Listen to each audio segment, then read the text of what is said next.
Today we're going to be making some pumpkin fudge. This is from the October 2005 Southern Living magazine. We're going to go over ingredients first and get right into the recipe. You need 3 cups of sugar, 3/4 cup melted butter, 2/3 cup evaporated milk, half a cup of canned pumpkin, 2 tablespoons of corn syrup, 1 teaspoon of pumpkin pie spice. You need 1 12-ounce package of white chocolate chips. You need 1 7-ounce jar of marshmallow cream, 1 cup of chopped pecans, and you need those to be toasted, and 1 teaspoon of vanilla. So the chopped pecans toasted, we will put those in a skillet and lightly toast them and then have them in a bowl. I just haven't done that yet. I probably won't show that on camera is why I'm telling you though. All you do is you literally pour these in a skillet. Just don't let them burn. They'll burn really quick, but it doesn't take like 3 minutes total to toast those. So what you want to do, you need a 9-inch pan, and you want to, they tell you to line it with aluminum. I use parchment paper and my fancy clips, and I'll remove the clips, but I use parchment paper, and that way I can pull this entire thing out at the end and cut it. So that's just what I recommend you do. You can use a candy thermometer, but if you don't have a candy thermometer, it's okay, because I'll tell you the time that you need to let your stuff boil.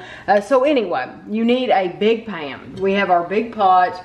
You're gonna put your first 6 ingredients in this pot.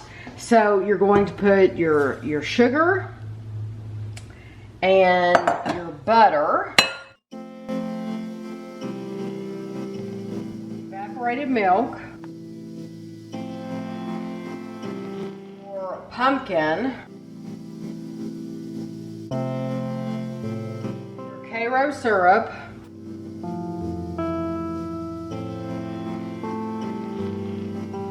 your pumpkin pie spice. So you want to heat it over medium heat and cook, stirring occasionally until it comes to a boil. You want to stir it constantly. And then once it reaches that boil, your candy thermometer needs to be 234 degrees, or you need to let it boil for about 12 minutes. So if you don't have a candy thermometer, it's okay as long as it boils for 12 minutes, and you need to stir it constantly.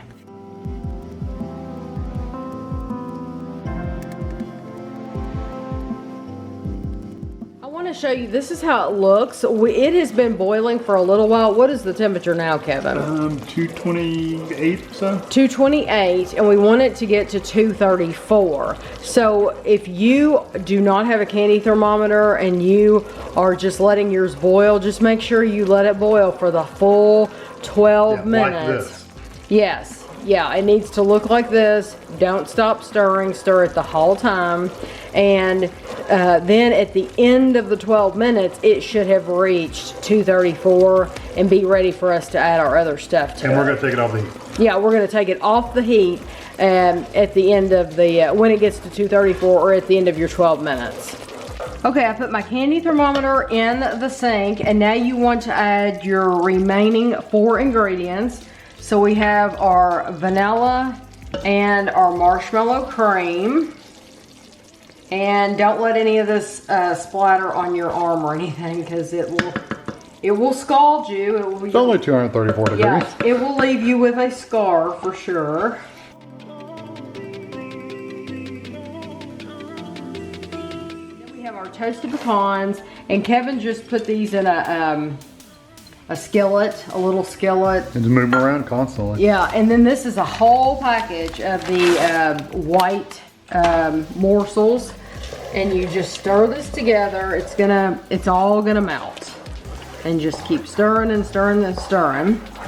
And then once it has all melted, then we're gonna add it in our 9x9-inch pan.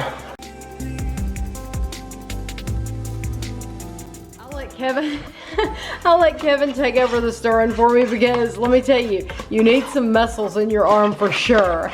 So that looks good to me. So he's gonna put this in our pan. We're gonna remove, I just like to mold the parchment paper to the pan.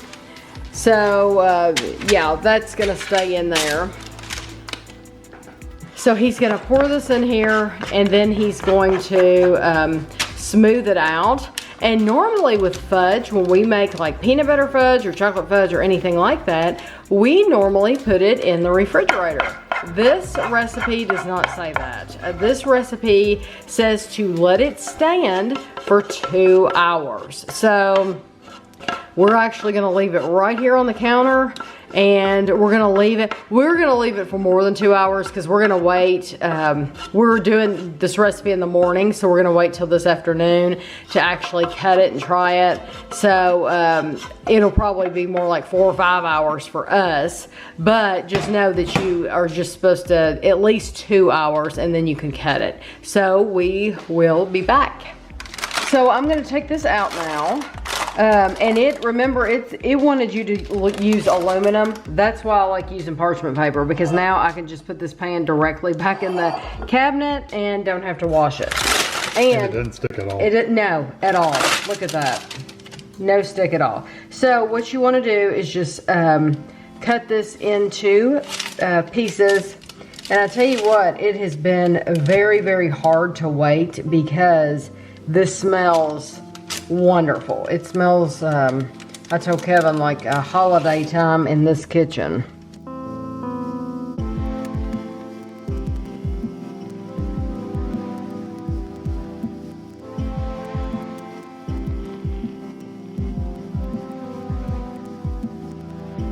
I just cut this into pieces. This is like the size that we would ordinarily put in like a tin. I usually store my fudge in a tin.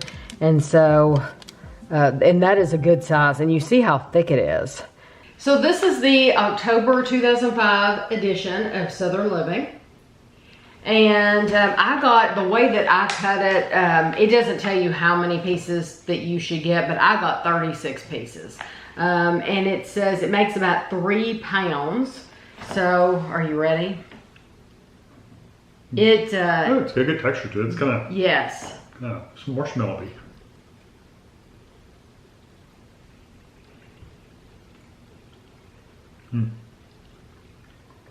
It's cooked the perfect texture.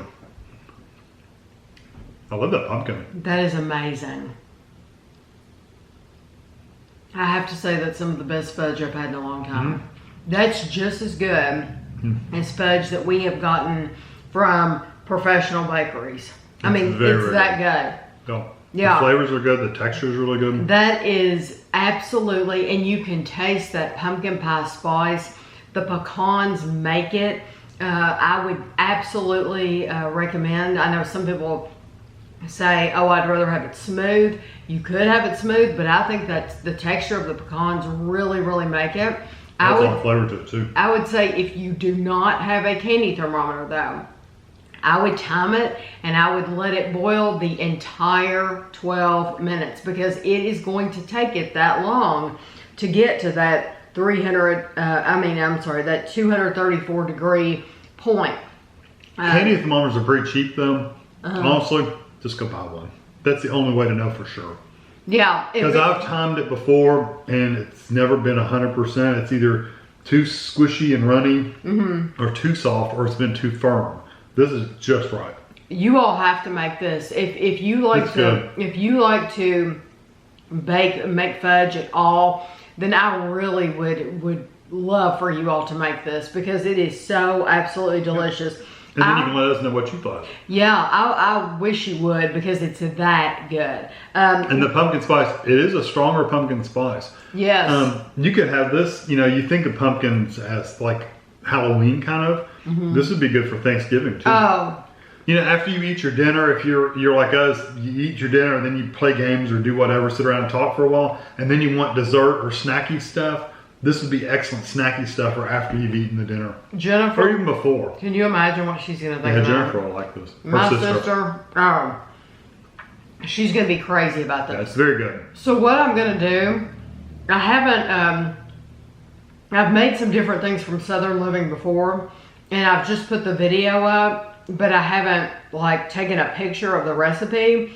I'm going to, because it's so small and it's all in one, sometimes it's on like half here and half there and they split it up. This is so small that I'm gonna take a picture with my camera. And put it on the screen. And I'll put it on the screen at the end of the video. Yeah, that way you can pause it and just You write can it down. pause it, because I'm telling you, if you make anything, if you choose anything for the fall, something new that you've never made, please make this. Yeah, because people will love it. Yes, this is like 5 out of 5 recipe all day long. And it makes 30, what'd you get, 36? Yeah. Huge pieces of Yeah, I did fudge. 6 rows of 6, and I got 36 pieces. And yes, that, you know, that is just incredible. So I hope you all enjoyed the video, and thanks for watching.